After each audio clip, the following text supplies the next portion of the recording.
The purpose of this record. How's it doing, YouTube? Welcome back to another fun-filled episode of Digs of the Day, episode 11. I'm your host, DJ Tricks. I'm gonna get right into what I got to share. Been buying a lot lately. Been going to, thrift stores, Goodwill, Salvation Armies, little mom and pop thrift stores, flea market, swap meets, record shops. Been buying on eBay, so I got a whole lot to share. I'm going to share this bunch I got right here, about 12, and then do another episode, share another 12, another 12. I'm going to try to keep it to between 10 to 15 now, opposed to sharing 25 in one show. So first one I got to share is Bobby Womack, the poet. Picked this one up for, I think, 50 cents. I already cleaned it up. It's important, too, my YouTube friends out there, that when you buy your records, the ones you're getting for cheap, that you put a new sleeve in there. If you can, you could buy them. If you don't know where to buy them, you could ask me and I'll tell you. You clean the records up. And one way that I clean the records is I use a microfiber towel. I know a lot of people have different ways. I don't try to use anything that has alcohol in it. But I get a microfiber towel like this. And then I spray it with, what I'm using here is distilled water. So I'll take a light spray like that, not really soaking it. Then I take the album, because you want to make sure that you keep your albums in good condition if you're buying them and collecting. Then I take the microfiber towel and I'll clean it lightly like this. And basically, because the spray is so light of this distilled water, it just evaporates to contact. And basically what that does, it takes the fingerprints off, any gunk or any dust. And because I don't really want to damage my records, a lot of people have different methods and theories, and I've done some. I did a test. I got a brand new sealed record, played it, I recorded it, played it, and then what I did was I took it off and I cleaned it. I got like 4 sealed records, and I tried different methods, and there was a guy online, I won't say who he is, but he had this theory that you mix 90% alcohol with dish soap and distilled water, and he was talking about laboratory water and all these other mixtures, and I did the mixture and it totally ruined a brand new record. I did exactly what he said. I did it exactly according to his YouTube theory video there, and it made pop sounds in the record when I was done. So it's important that you be very careful on whose opinion. I seen a guy spraying glass cleaner on records, so I wouldn't recommend that. But anyway, Bobby Womack, we're going to go ahead and play a sample for you, and this is The Poet. You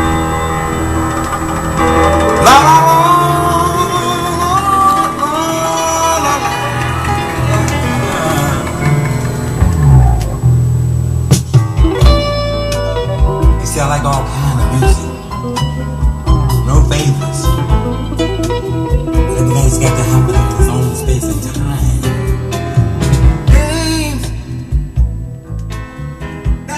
Next up, I got this one for 50 cents too, was Jimmy D and the Tackheads, Break My Heart. A lot of you might know it. Joe Cooley used it in Say It Loud. Oh, oh, oh, oh, oh, oh, oh, oh, oh, oh. This is a classic joint. I got one already, but man, this one still had the plastic on it. Looked like it never been played. Like it even has the barcode there. So I picked it up for 50 cents, and we're going to go ahead and play a sample for you of that right now. You always break my heart and keep putting me down. You always break my heart and keep putting me down, down, down. Oh, oh, oh, oh, oh, oh, oh, oh, oh, oh, oh. Great songs here. Next one I picked up was ZZ Hill, Down Home. Never heard of this guy, but I picked it up, and he's on Malaco Records, so I had to pick it up because look at that mustache, man. You got to pick something up. A guy has a mustache like that. So we're going to play a sample of ZZ Hill, Down Home, right now.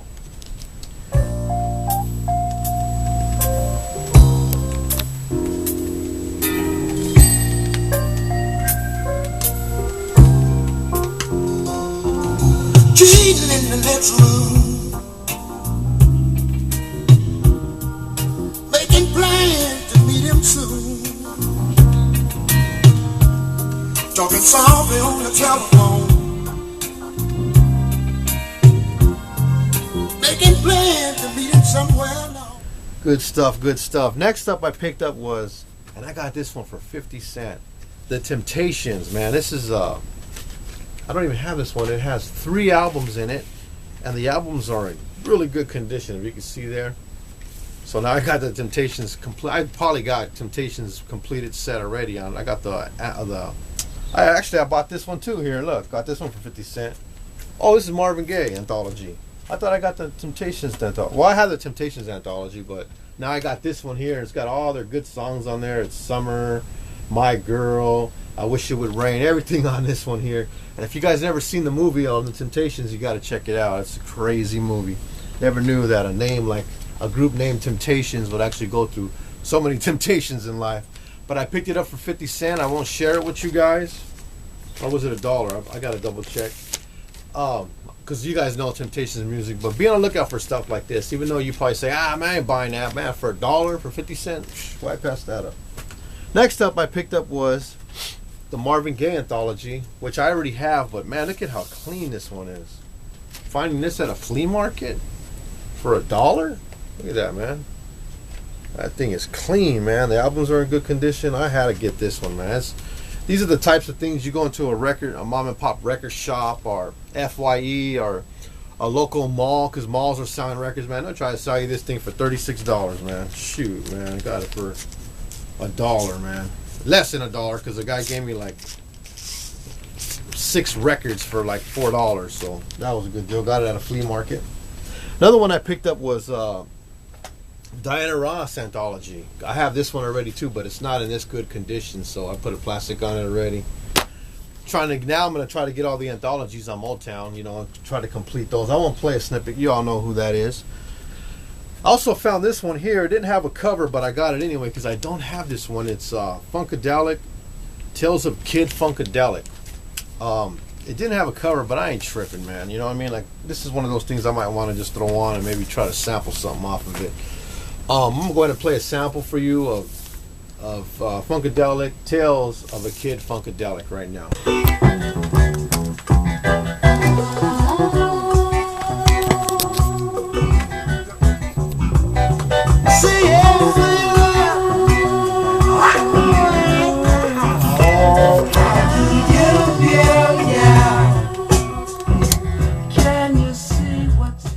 Next up, I picked up another Funkadelic, which I already have.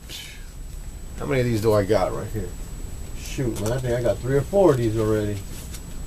Let's see, Funk. Oh man, I got a lot of Funkadelic. There we go. See, now I got 3 of them, huh? This cover's kind of beat up, so this cover's better. I might actually just replace that cover. And a lot of you guys know this one. Uncle Jam Wants You. It's got that song on there, Knee Deep. I'll go ahead and play that for you guys. And you guys, anytime you guys see Funkadelic albums, pick them up, man, because, in hip-hop music, our culture, these are, something that people really, I don't know why they tend to want to always go back to Plain Parliament or Funkadelic or George Clinton or Roger, but these are things that everybody kind of likes. I'm not really never really was a big Funkadelic fan, but it is what it is. I'm going to play you a sample of that right now.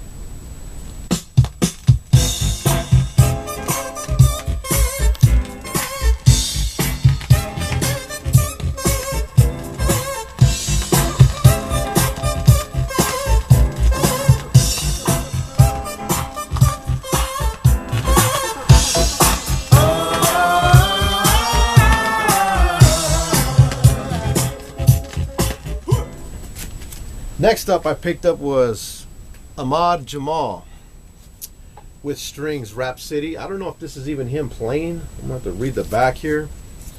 A lot of you know who Admad Jamal is. I hope I'm saying his name right. It's A-H-M-A-D Jamal. I don't got any of his albums, to be frank with you, but I did pick this one up, so I'm going to start collecting Admad Jamal because I hear a lot of people always throwing his name out there. So let's go ahead and play a snippet for you off of this one right now.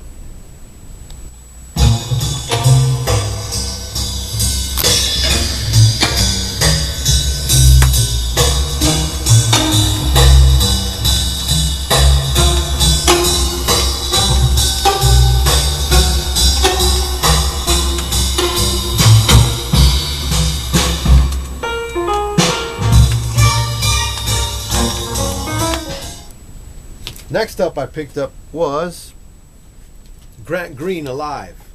And I found this one for 50 cents. Can you believe it? A Blue Note record. Record's in excellent condition. As you can see there, Blue Note. Got the big letters. I love the big letters on these ones. It tells me that this is a little bit of an older one. Grant Green here. I don't see the year on here. But anyway, I'm going to go ahead and play a snippet for you. Tribe Called Quest uses this. I think it's If the Papes Come. I don't really remember the song, but I'm going to go ahead and play a snippet for you off of Grant Green Alive.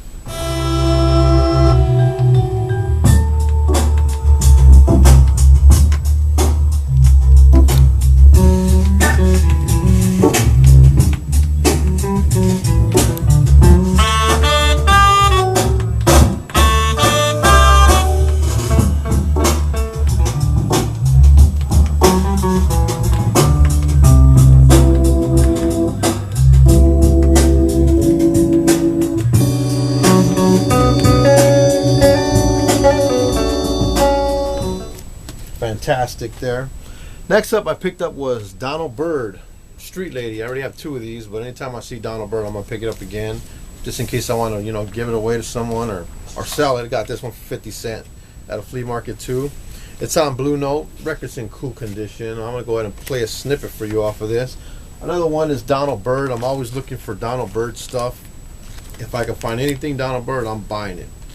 That's just the way I'm wired. So if it's in really bad condition, I probably won't, but you run into these records a lot, so go ahead and pick them up if you do. Donald Byrd, Street Lady. Gonna go ahead and play a sample right now.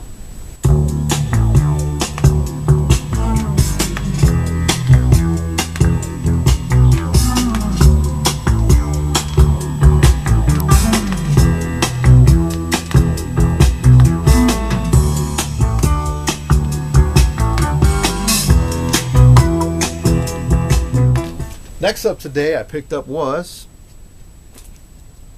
King Pleasure, Mr. Jazz. Never heard of this one, but an album titled Mr. Jazz, I gotta pick it up. And he sings actually on this. He's got that song on there, I'm in the Mood for Love. So I'll go ahead and share with you. But that album looks like it's in pretty good condition. Check out that drawing right there. Well, at least looks like it's a drawing with pencil.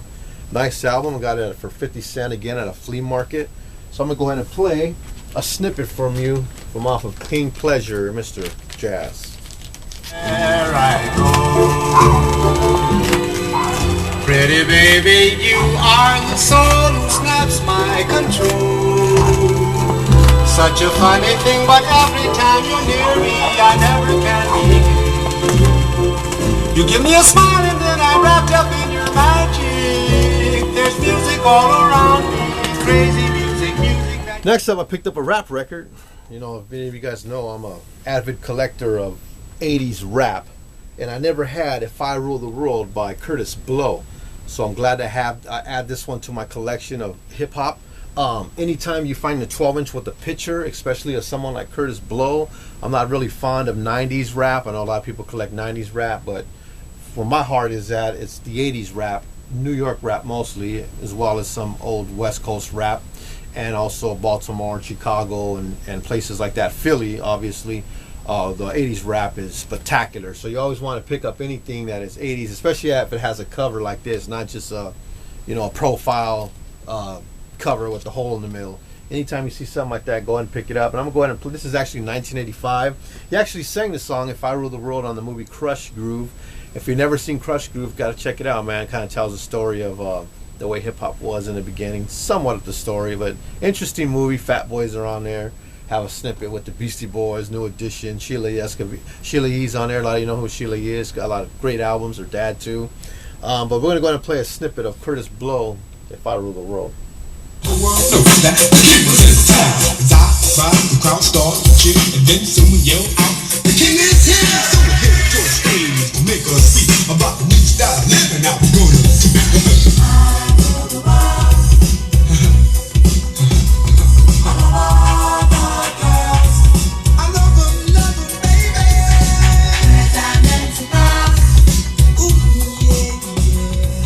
Great stuff, great stuff. A lot of you guys know Nas went ahead and redid this song here, or at least used the If I Rule the World thing, I believe, there.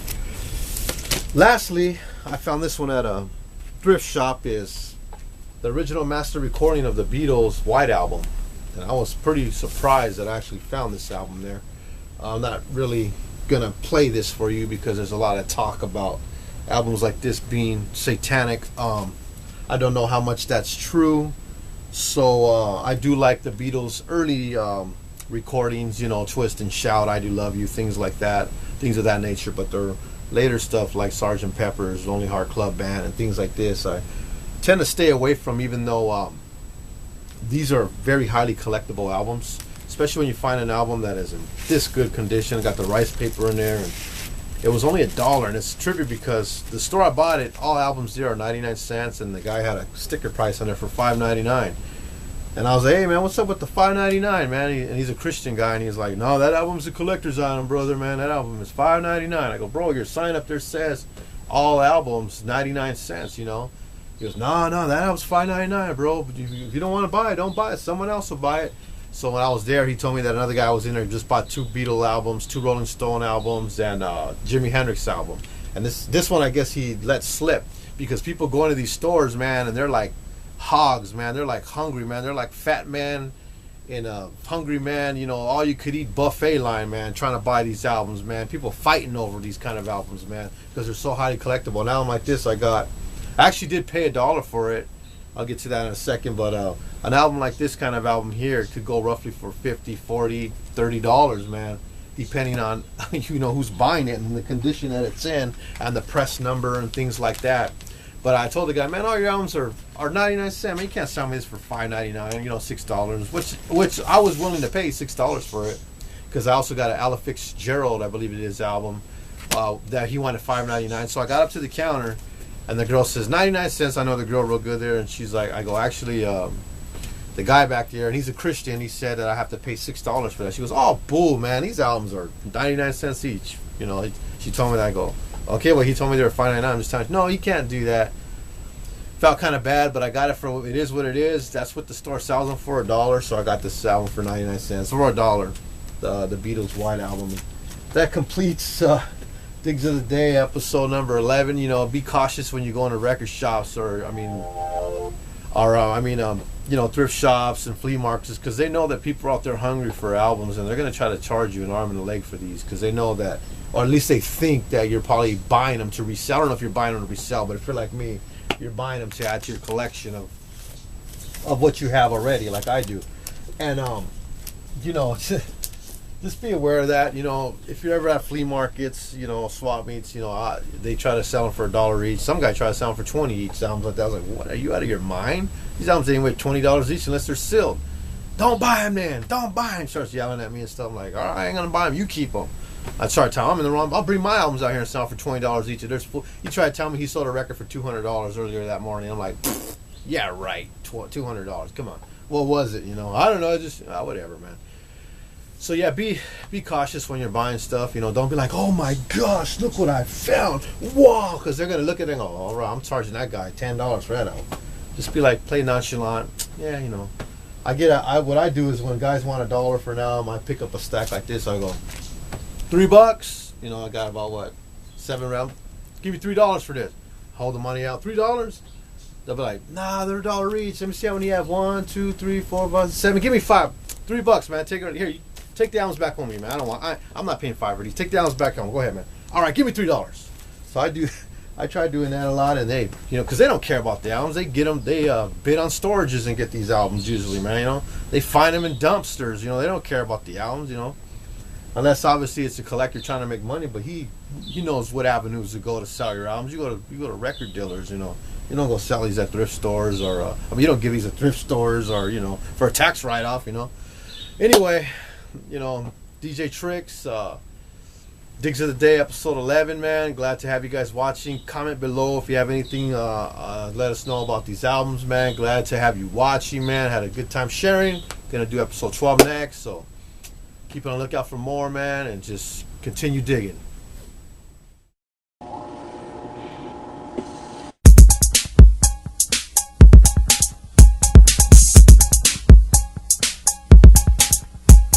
The purpose of this record